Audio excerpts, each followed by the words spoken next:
عليكم ورحمة الله وبركاته. ازيكم يا حبايبي؟ وحشتوني كتير كتير كتير. ربنا يخليكم لينا يا رب وتكبر عيلتنا ان شاء الله بيكم. دي بقى تكملة فيديوهاتي، معلش بتأخر عليكم، عندي شوية مشاغل كده في التعب يعني. ربنا يشفينا جميعا. احنا هنا بقى قلت لكم المكان المرة اللي فاتت اللي احنا اكتشفناه بقى جنب الساحل. طبعا الساحل مفهوش الاماكن دي ولا الناس ولا المحلات دي كلها ولا الحاجات دي خالص. احنا بقى هنا فين؟ في العالمين. هو جنب الساحل على طول، يعني ما غبناش كتير ورحنا يعني. ما فيش مسافة يعني بعيدة، سفر كبير يعني. اول حاجة بقى مشهورة هناك هي واسكندرية.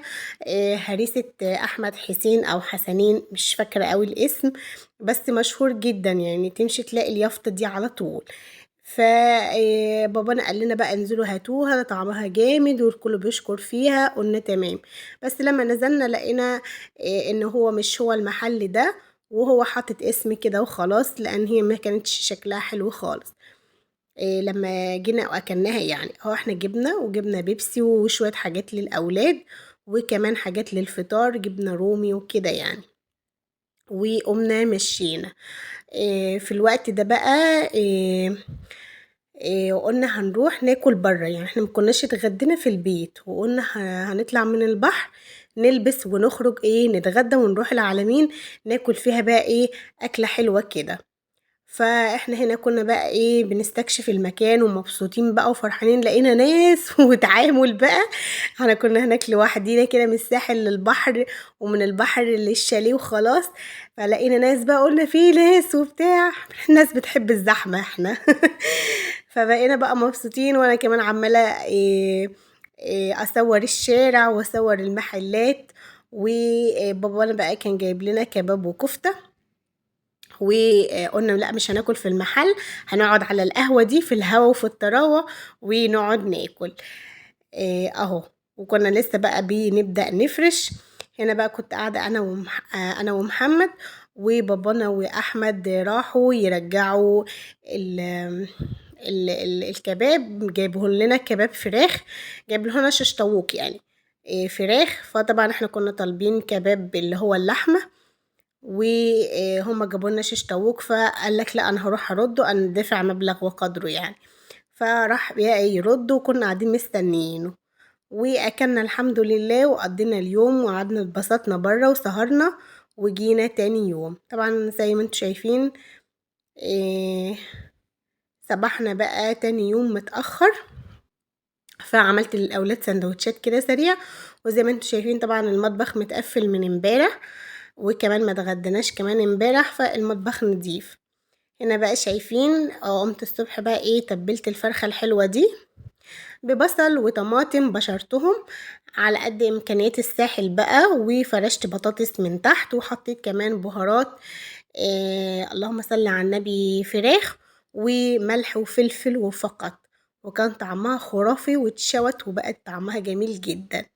اهو بس كده. حطيت لها بس يجي كوباية مية، وغطيتها بالسلوفان، كنت جايبة معايا سلوفان، وغطيتها وحطيتها في الفرن واستوت وبقت طعمها تحفة. هنا بقى كنت بعمل رز على شعرية جنبها، واكلنا الحمد لله. في اليوم ده بقى ما صورت لكمش البحر، كنت انا مصوره لكم قبل كده. فقلنا بالليل بقى نخرج شوية بدل ما احنا قاعدين في البيت. فاكتشفنا برضو الجنينة الصغيرة الحلوة دي، كانت في نفس المكان معانا في الساحل، في نفس ال القرية بتاعتنا، بس ما كناش شايفينها يعني اكتشفناها في الاخر واحنا خلاص مسافرين. فجينا هنا بقى الاولاد لعبت مع بعض كورة اهي، عملوا بقى فرقة أصحاب كده، وباباهم وبابانا وكده، وقعدوا يلعبوا كورة. وانا كنت قاعدة بقى بصورهم كده من بعيد وهم مش واخدين بالهم. كان نفسي اشغل لكم الصوت، بس كان في صوت اغاني جنبيهم. فما عرفتش بقى اصور لكم الصوت وهم بيقولوا. هنا بقى تاني يوم خلاص، كان اخر يوم لينا في الساحل. بابانا قال لنا تقعدوا كمان اليوم، كان فاضل لنا كمان يوم. قال لنا تقعدوا اليوم ده ولا نروح بقى اسكندرية ونروق علينا على بعض. قلنا لا نروح اسكندرية. ففطرنا، وطبعا رتبت الشقة زي ما استلمتها بالظبط، قصدي الشاليه، وظبطته. وقمنا لابسين وخارجين بقى. انا كنت بصور البحر، كان يوحشني قوي. كنت بصوره حتى كمان من بعيد، كل ما تيجي لقطة انه يبان كده من الشاليهات بقوم مصوراه. كنت حاسة وانا ماشية انه هيوحشني قوي. واحنا ماشيين بقى في بقى حاجات كتير بتتباع ومنها التين، وبقى ناس كتير جدا، يعني كل ما تمشي شوية تلاقي حد قاعد بكميات تين كتير جدا. فكانت الكرتونة اللي قدامكم دي كانت الواحدة ب40 جنيه، فكانت رخيص جدا عن ما احنا بنجيبه من بلدنا. يعني احنا بنجيبه ب25 وكده، لكن هي الكرتونة بحالها ممكن تجيلها كام كيلو، يعني يمكن 3 كيلو او 4 كيلو. فكانت ما شاء الله مليانة. وكان بيقول لنا الكرتونة، اي كرتونة اخترتيها يا مدام ب40 جنيه. فاحنا جبنا بقى إيه كمية معانا اهي. احنا بقى كده وصلنا اسكندرية، وقال لنا بقى تعالى اروق عليكم واكلكم بقى اكلة سمك جامدة جدا. يلا ربنا يخليه لينا جميعا ويبارك لنا فيه. هنا بقى كنا بنركن وخلاص، كنا وصلنا اسكندرية وكنا مبسوطين جدا. كنا حاسين بقى ان احنا كده اتفسحنا. فالاولاد كانت مبسوطة قوي ان هي راحت اسكندرية برضو، وكنا مبسوطين قوي يعني. فاحنا كنا ماشيين من بدري، عشان كده وصلنا بدري، يعني كانت الشمس لسه طالعة يعني. كنا ساعتها قبل العصر كمان. ما شاء الله وصلنا بدري كتير يعني. خلاص كنا بقى بنركن وهننزل بقى مشي طبعا، عشان مش هينفع نمشي بالعربية في الشوارع الصغيرة اهو. هو بقى قال لنا لو حابين تروحوا تتسوقوا وتجيبوا شوية حاجات تشتروا اللي انتوا عايزينه. بس طبعا احنا كنا تعبانين ومتكسرين. هي كانت فرصة طبعا ان انا اروح اطمع بقى واروح اتفرج واجيب شوينج وكده. بس بصراحة كنت تعبانة جدا ورجلي مش شايلاني من السفر، فاستكفينا بس بالغدوة. مع انه والله اتحايل علينا كتير ان احنا نروح نجيب حاجات ليا وللاولاد وكده، بس احنا كنا تعبانين خالص. شايفين هنا بقى كان في سيل جامد جدا على الصيفي وعلى اللبس الصيفي والحاجات دي. وكان فيها حاجات جميلة جدا، بصورلكم من بعيد وانا ماشية كنت منبهرة بالحاجات دي. شايفين احمد طبعا مش عايز يمشي ويسيبني خالص لوحدي، وانا اقول له امشي امشي مع باباك قدام وانا هاجي وراك عشان اعرف اصور براحتي. يقول لي لا مش هسيبك. وكان في اسعار تحفة جدا، وانا ماشية كده كنت بقرا الاسعار، كانت حلوة جدا. ما انصحكم دلوقتي تروحوا تشتروا بجد، في سيل عظيم جدا للصيفي، حلوة قوي. وكمان الخامات بتاعته حلوة جدا اهو. كنا احنا بقى ماشيين رايحين المحل بتاع السمك ده، هيجيلكم اسمه دلوقتي نقراه سوا لان انا نسيته بصراحة. اهو. احمد هنا كان بيقول لي ماما انت بتصوري الشارع ومش عارفه، قلت له اه ده شوارع اسكندريه تتصورش طبعا ازاي، ده تحف. فقعدنا نتناقش بقى مع بعض واحنا ماشيين اهو. كان في برضو الناس اللي بتقعد بالكوتشيات واللبس، كان فيه والله لبس جميل جدا وتحفه. وفي كوتشيات برضو حلوه قوي، مش وحشه خالص يعني، مش شعبي ولا وحشه، لا والله كانت جميله جدا اهي. حاول اصورها لكم. كان يوم بقى اليوم اسكندرية ده كان يوم لذيذ، اتبسطنا منه جدا جدا. نسينا بقى الأيام اللي كنا فيها في الساحل. وكل ما نيجي نتكلم عن الفسحة بتاعتنا، ما بنتكلمش غير على يوم اسكندرية عملنا فيه ايه ورحنا فيه وجينا فيه. بقينا كل كلامنا محتوى كلامنا بس على اليوم اللي قضيناه في اسكندرية.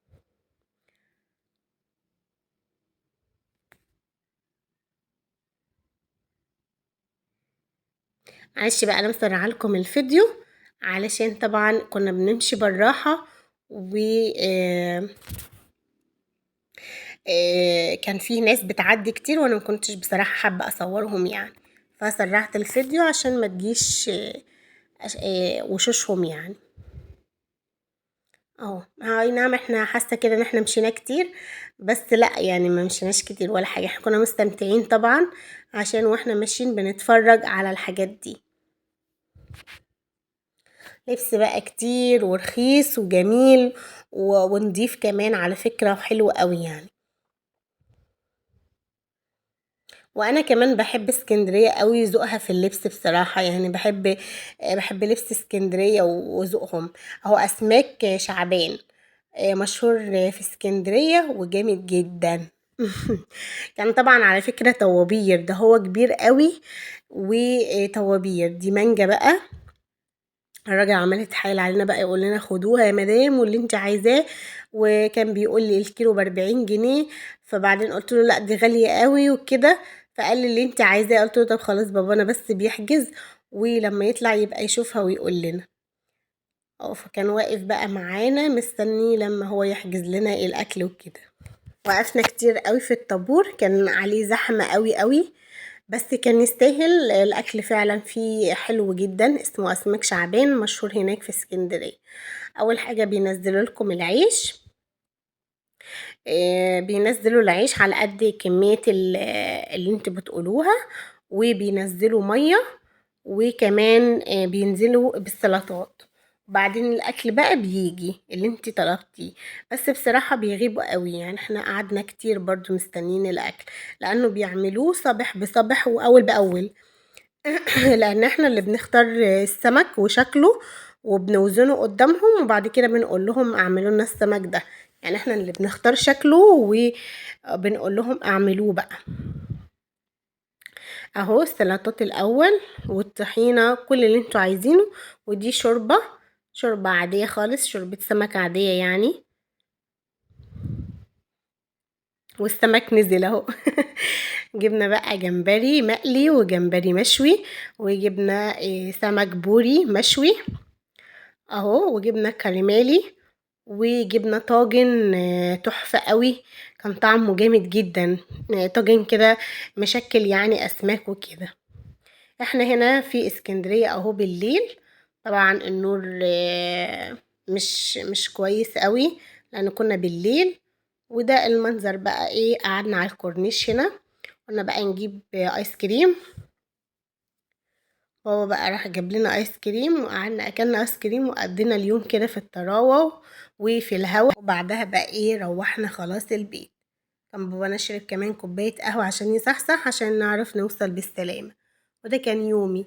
يا رب يكون فدتكم باي حاجه، او اديتكم حتى لو طاقه بسيطه كده من الضحك شويه او المرح باليوم معايا.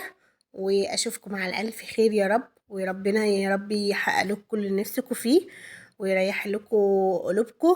واشوفكم على خير في فيديو جديد. ومع الف سلام. سلمت قلبي يا ربي لتغسله. رفعته لك من خوفي فأنت له. تعبت مني فكم أسرفت